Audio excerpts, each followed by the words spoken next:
কি বলবেন স্যার আপনি? হ্যালো গাইস, এখন আমরা রুটি মাংস খাচ্ছি। আমার রাত্রে নিয়ে আসলো, তারও আগে আমরা ধোসা খাইছি। এখন আমরা রুটি মাংস খাবো। এই যে বিউ খাবে, মা খাবে, বাবা খাবে। এখন রাত কটা বাজে বলে দাও? 12:10। 12:10-এরও বেশি বাজে। এখন বাজে 1টা।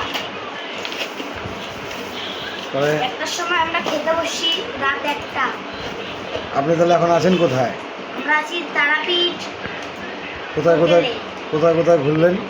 আমরা অনেক জায়গায় ঘুরলাম, অনেক জায়গার নাম বলে শেষ হবে না। কেমন আনন্দ করলেন? প্রচুর আনন্দ, আর বাবার কেমন খরচা করলেন? প্রচুর। এই 10,000-এর মতন কষ্ট হচ্ছে না? হচ্ছে তো। এবার হোলিটাও খেলা হলো না। এবারে বছরই গেছে, একটা বছরই গেছে হোলি। তাহলে কি বলতে চাচ্ছেন এখন আপনি? এখন কি করবো? মাংসটা কেমন হয়েছে খেয়ে দেখেন। কেমন? খুব সুন্দর। কেমন হয়েছে রান্না?